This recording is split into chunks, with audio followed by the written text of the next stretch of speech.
that Dr. Michael Polanin, the Chief Forensic Pathologist for the Province of Ontario.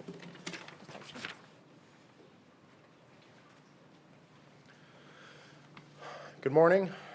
Thank you for being here. We've got a lot of material to get through, so thank you for your patience. I will be providing you with an update on the Bruce McArthur investigation. As you know, on January the 18th of this year, Bruce McArthur was arrested.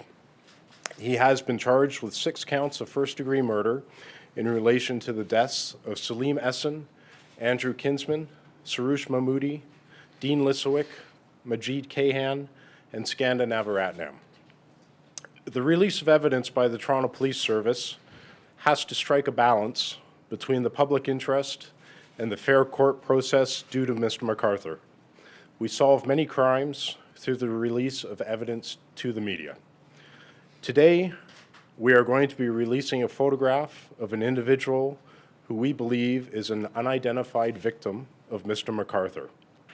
We have utilized numerous investigative techniques to identify this individual and so far have been unsuccessful. We have also shown the picture to numerous contacts within the community and have been unsuccessful. I do not want to release this picture and am doing so as a last resort.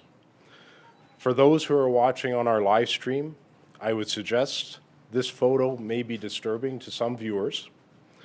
I would also ask the media to be mindful that by broadcasting this picture, a family member or friend, not realizing that their loved one is deceased, may come to that realization from the moment they view the picture. I will not be commenting on how this picture came into our possession.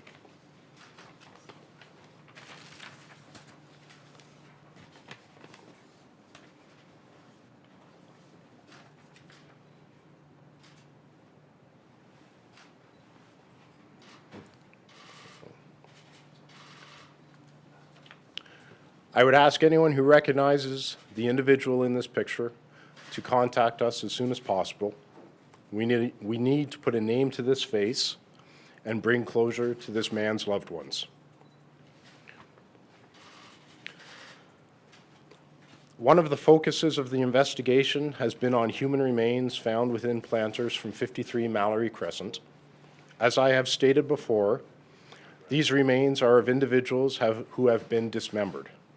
They are in various stages of decomposition. Doctors from Ontario Forensic Pathology Services have been doing some very difficult and time-consuming work in attempting to reconstruct these remains and identify them. Dr. Kathy Gruspier, a forensic anthropologist, and Dr. Michael Polanin, Chief Forensic Pathologist for the Province of Ontario, have been working tirelessly for weeks to put this very crucial part of the case together.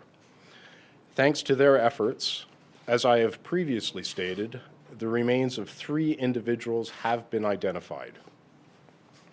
I can, however, now report that we have recovered the remains of at least 7 individuals from the planters seized at Mallory Crescent. Tests are ongoing in an attempt to continue to identify these victims. Dr. Polanin has been kind enough to join us here today and will be able to comment far better than I can on forensic methodology, how we identify people, and how we search for the truth. Dr. Polanin will take questions after his comments, but will not discuss any case-specific matters. I will now turn it over to Dr. Polanin, and I will remain and be available after his talk for any questions on this unidentified person. Doctor? Good morning. As you know, my name is Michael Polanin. I'm the Chief Forensic Pathologist for Ontario, and as such, I represent the Ontario Forensic Pathology Service. We are the main organization in Ontario that investigates sudden and unexpected death using autopsies by basically applying the methods of science and medicine to learn the truth behind how people die. This particular case has challenged the Ontario Forensic Pathology Service, and we have used a multidisciplinary approach to try and find the truth behind what's happened. Specifically, I wanted to give you some context about this from a methodological point of view and discuss some of the processes that we've been undertaking. To make it more precise, however, to begin with, we have two major centers of gravity in a case like this. The first is there is an overwhelming humanitarian objective to identify the people who, in this case, have gone missing and then have been found dismembered and decomposed in planters' pots. This humanitarian objective of determining who went missing, identifying their bodies, is an important application of forensic science and medicine. On the other hand, equally important is the creation of a reliable data set that can be used in the criminal justice process. So it is these two major objectives which have informed our process.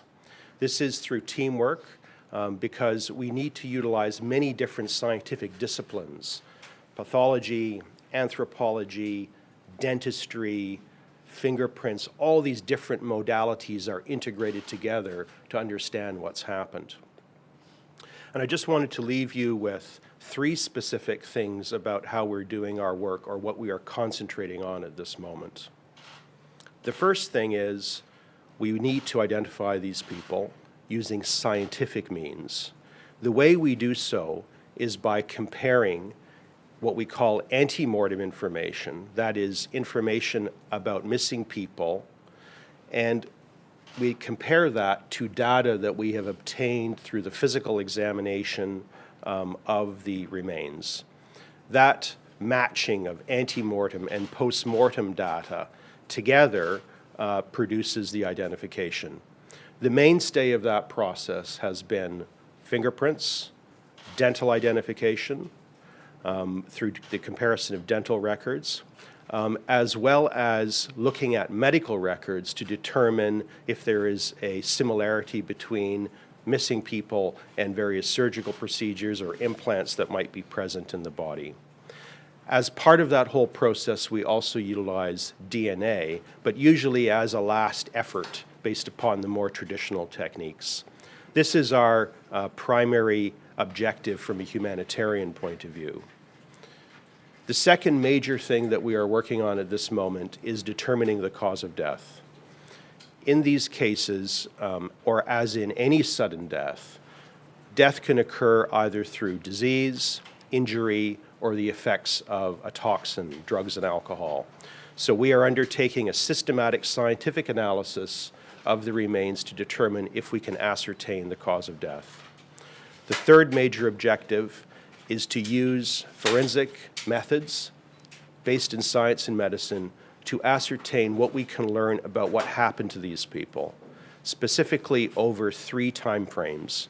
First, things that happened to them before they died, things that occurred to them or happened to them around the time of their death, including how they died, and those things that occurred to the bodies and the remains in the post-mortem period, such as dismemberment and deposition into pots. So this is the universe, as it were, the scope of forensic science and medicine in this case. It is a collaborative effort. Forensic anthropology has been very instrumental. The Center of Forensic Science will be performing DNA and toxicological examinations, and my staff has been working tirelessly to assist whatever we can do to ascertain the truth behind these cases. Thank you for your attention. Any questions for Dr. Glenn? Do we have any indication about the cause of death, even for some of the victims? Do we have different causes of death? So at this time, the cause of death is pending further studies. You can imagine that the state of decomposition and the dismemberment process requires us to reconstruct remains and then collect all of the relevant data, anatomical data, toxicological data, put it all together to ascertain the cause of death. That is a painstaking process and is stepwise. It'll take some time. Given that Is there a possibility you'll not be able to ascertain a cause of death? It's possible. I mean, at this point in time, we just have to see where the data takes us. Dr. Blair, do you have the remains of every individual, or are the remains still incomplete for all victims? I won't answer any specific questions about the remains at this time. Won't that affect the process that you're talking about? Are you still waiting for that? Or, I mean, can you give us a sense of what the challenges are beyond the scientific parts when you're trying to analyze what you do have? Like, does that affect it? Well, there are two main variables in that way. First of all, decomposition can affect how accurately we can determine the cause of death. And second, as you've mentioned, the completeness of the remains. So, for example, if you have an incomplete set of remains, it may be very difficult to ascertain the cause of death. So we are in that space where we have technical issues related to both decomposition and the effects of postmortem dismemberment. And those are the things that we're working through scientifically right now. It might be tough for you to answer this, doctor, but in the cases of the 7 dismembered remains, does it appear that the suspect has put them in the planters in the same way in each case?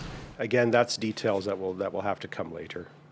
You mentioned doing toxicological analysis. How do you do this with these remains that could have been there for quite some time?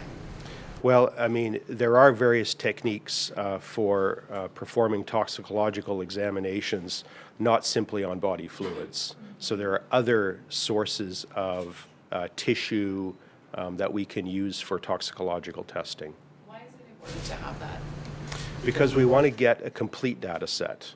So we want to know, as I mentioned, there are disease factors, chemical or toxicological factors, and injury factors which often go into ascertaining the cause of death.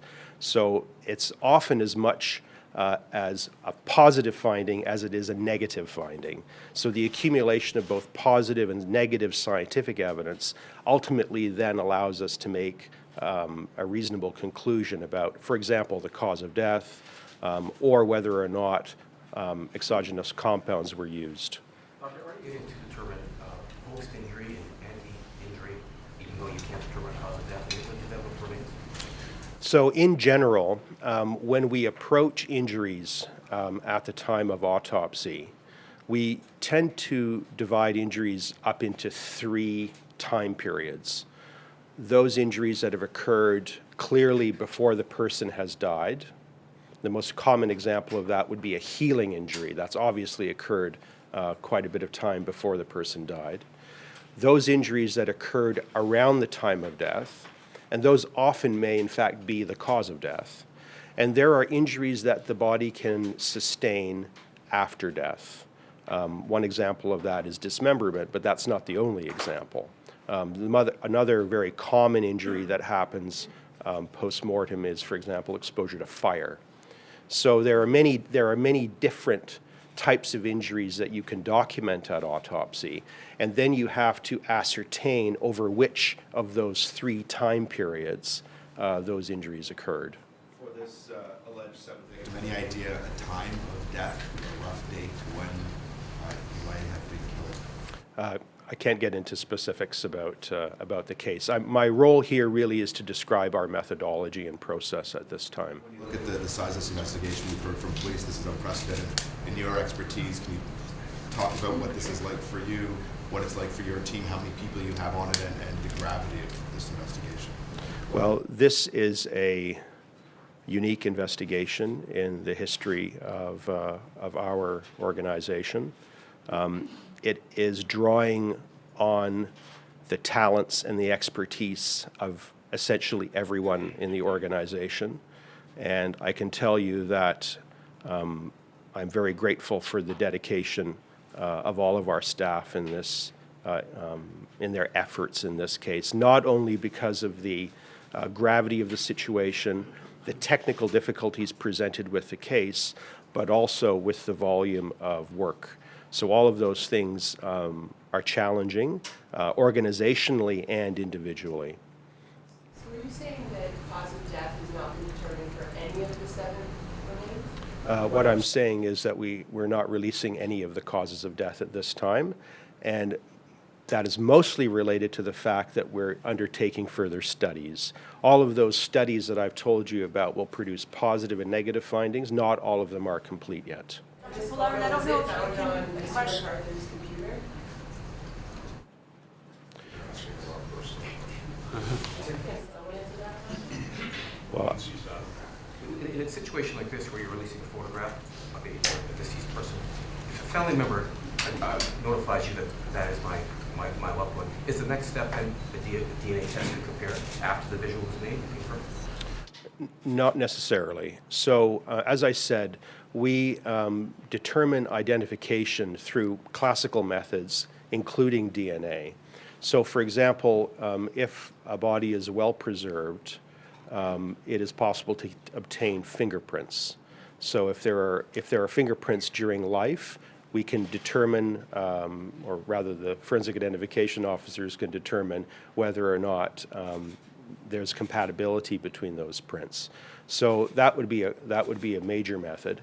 Dental examination, looking at dental records of the person, comparing them to the teeth that we have at the time of the examination. That's a very important method. And also medical records. If you think about yourself and all your own physical characteristics and medical characteristics, those are actually recorded in your medical records. And those actually can provide us a reasonable basis to conclude identity in some circumstances. In reality, however, what we tend to use is a variety of different methods. We put all of that information together to provide the strongest conclusion that we can about identification.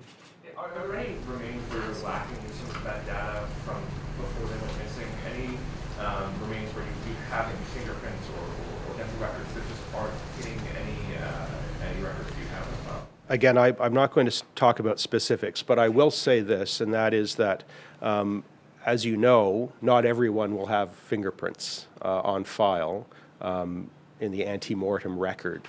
So therefore, unless there is something to compare the fingerprints to, we can't use fingerprints as an identification means.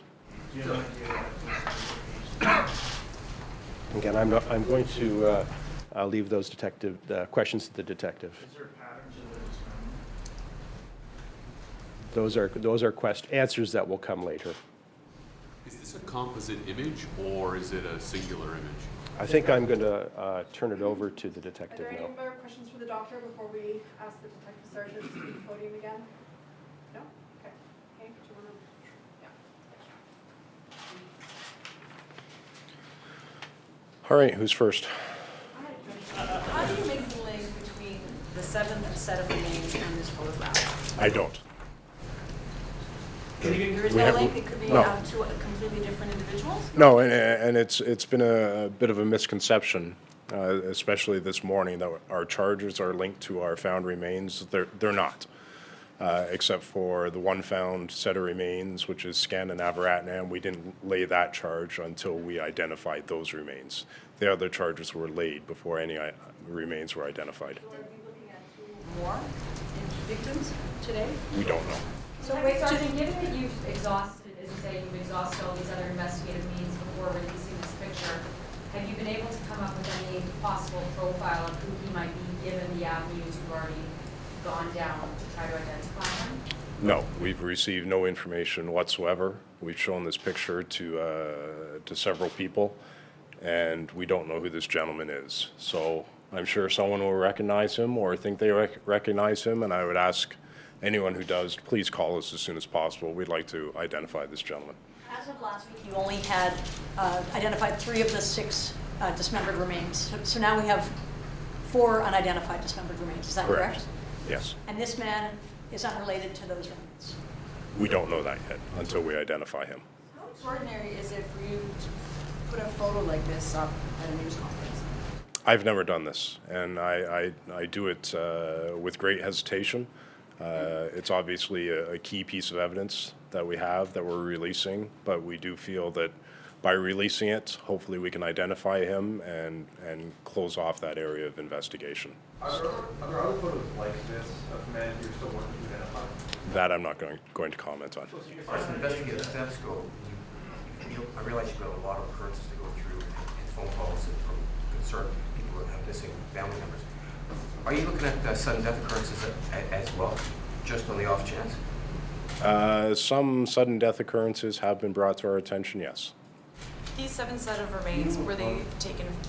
Sorry. Do you know approximately how long this will, how long will approximately take to find all the victims, find all the names to provide everything? You know how long that might take? Or? I don't. I hope to identify the 7 sets of remains that we have so far over the next several weeks or months. That's about the best timeline I can give you. Just 7 sets of remains, the 7th set that you just announced that you found, were they found in planters on Mallory Crescent as well? Yes, they were. Previously, when you spoke to us a couple of weeks ago, I believe you had said that you had gone through all the planters of Mallory and that you had found 6 remains.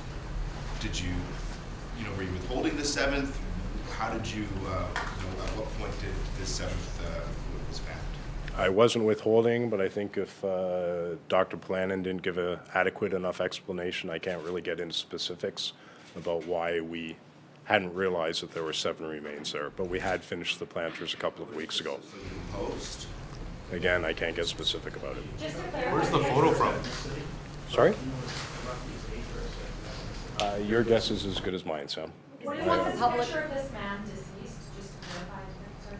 We believe it is, yes. What do you want the public to know about this identified man if they're listening? Like someone hears that today released this photo and they think they know him. Where do they go? They can call Crime Stoppers anonymously. They can call the Homicide Squad, 808-7400. They can call our tip line, 808-2021. They can call any division in the city. They can call any police service in the province. They'll pass the information on to us, and hopefully we can figure out who he is. Where's the photo from? That I'm not going to comment on. Is he deceased in the photo? Sorry? Is this a photo of a body or a live person that we're looking at? We believe this is a photo of a deceased person. Do you know when your photo was taken? No, I don't. Yeah, there's always, there will be extra data or metadata from this image ostensibly. If you search that and you get any sort of information, any more details about whatever else is taken. That goes without saying, yes. Do you have other photos like this of other men?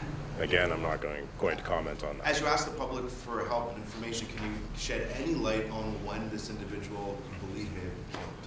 I don't know. Did you find this one because the weather was good recently, and then you expect the earth to thaw and find more? This photo? Yes, the Or the 7th? No, we already had those remains. Do you have an idea of where the dismembering happened, what location or locations Bruce McArthur allegedly dismembered these people? That we don't know yet, no. Where's the investigation stand in terms of recovering remains, searching for remains? We're pretty much in the same position where we are still waiting for some warmer weather to revisit some of the sites that we've already visited. As I've stated previously, there are several addresses that we're more interested in than others. But we are continuing those searches. What can you tell us about cause of death? I can't. Do you know any of them, though? Sorry? Do you know any of the causes of death? I believe we have some evidence which would indicate a cause of death, but it's not something I'm going to get specific about right now. When we spoke with you a few weeks ago, you said that you believe there was more than one location where the murders had occurred. Do you have a number now on how many locations these murders occurred at? I do not, no. So where are you at, Detective, in terms of identifying now 4 sets of remains? Sorry, say that again? Where are you at in terms of identifying what we have now as 4 sets of remains? We still have 4 sets of unidentified remains, and we've gone through fingerprints and dental records. We're now into the DNA process, and the timetable for that is ultimately up to the Center of Forensic Sciences, and see when they can get us some answers on that, providing that we've provided them with the right set of DNA artifacts to test. Do we have a better timeline for how long these remains go back for? Well, our earliest murder charge is Skanda Navaratnam, who was killed in 2010 and whose remains have been identified. So that's as far back as I can go right now. We reported last week that there was a house in Oshawa where Mr. McArthur used to live with his wife and family. You got a tip that you've confirmed to us that said that someone used to babysit, she wasn't allowed to go into the basement, into the garage. What do you plan to do with that premises? We're aware of that information. Keep in mind that we're also privy to more information that you're not necessarily privy to. So right now, I can't comment on exactly what we've done with that house or where we're going with that house, but we are aware of it. Detective, what's the status on the historical cases you were going to look back on? Do you have a sense of how many you're at or where that process is at? We've just begun, essentially. I can't give you a number. I can tell you that we are going through some historical cases. I see the cold case lead detectives here. I take it you're working with the cold case? Cold case has had some involvement in this, yes. Is it a challenge, though, that his victimology or the profile of his victims might have changed over the decades? And from what we've learned from experts that we've spoken to, is that something that you're keeping in mind when you're looking back? Absolutely, and as you stated, the profile actually has changed over the recent years, not just the decades. So we've got to be very cognizant of that as we go through some of these old cases. What do you look for then?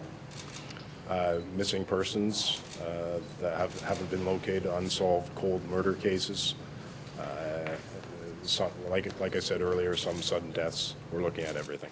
Do you foresee a task force being put together with if this continues?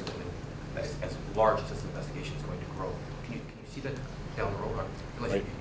Are you differentiating between a task force and a project? Or a project, task force or a project. Do you see it being put together for this? So essentially, we do have a project going, and over the weeks it's been expanded, and we will keep that project going until we don't have anything left to do. You said when you first began investigating Mr. McArthur that he did not specifically, technically was your term, have a criminal record. If he had a criminal record when he began investigating, could it have led to an arrest soon? That's a very big hypothetical. I don't know. Sergeant, you said before that the national police are actually involved in this investigation. Are you able to tell us a little bit more about how they have helped you in this? Not yet. Not yet. If I get some answers on that, I hopefully will be something I can share. You're still looking into possible activity outside of Canada? Possible, yes. Does this project have a name? Prism. Detective Sergeant, I'm sure you've heard from dozens of witnesses, people who knew the victims as well as McArthur. If there are other people who knew McArthur who don't believe they have information, but are there people like that you think that are still out there that you'd like to hear from? I believe there are people out there who may have some information who have not come forward yet. And sometimes people like to select what information they bring forward, and I would just encourage anyone with any information whatsoever, any encounter that they've had with Mr. McArthur, whether it be on the street or whether it be sexual, to please contact us, and hopefully we can add some pieces to the jigsaw puzzle. Why do you think some people might be looking back, certain pieces of information are coming forward, period? Well, I think there's probably lots of different social reasons for that, but all I can do is encourage them to come forward. They can contact me directly through the homicide squad. They can contact their local division, but please, no matter how small the information is, please bring it forward to us. Have you received information lately that might have helped you much earlier? Just a nod to Chief Saunders' remarks to the Globe and Mail last week. Is there a sense that had people who are talking to you now spoken to you earlier, that there might have been a different outcome? I don't know whether there would have been a different outcome or not. There is information that has come forward that did not come forward earlier, and we would have liked to have that information, definitely. Like I said, hypothetically, could things have changed? I really don't know. The officer is supposed to show up in court on March the 14th. Do you think you could lay another charge before that? Or? I don't know. Was McArthur talking to me, please? That I can't get into. Is the expectation that there will be more victims, is that still the expectation? At this point in time, I really don't know. How's an investigation like this wearing on yourself, your colleagues, as weeks go into months and potentially into years? Obviously, it's been a rough couple of almost 2 months now since Mr. McArthur was arrested, let alone the work that went into the investigation prior to that. And I've said before, some of the investigators on the team have been with the investigation since Project Houston in late 2012. Everyone's tired, but everyone's working hard because they do have a vested interest in the successful outcome. So it's a lot of work, it's a lot of hours, but we're getting the job done that we're supposed to get done. When we were wrapping up the Mallory Crescent, there was a planter that was taken off-site, and we said it was being done as out of an abundance of caution, and that it was frozen solid and it needed to defrost.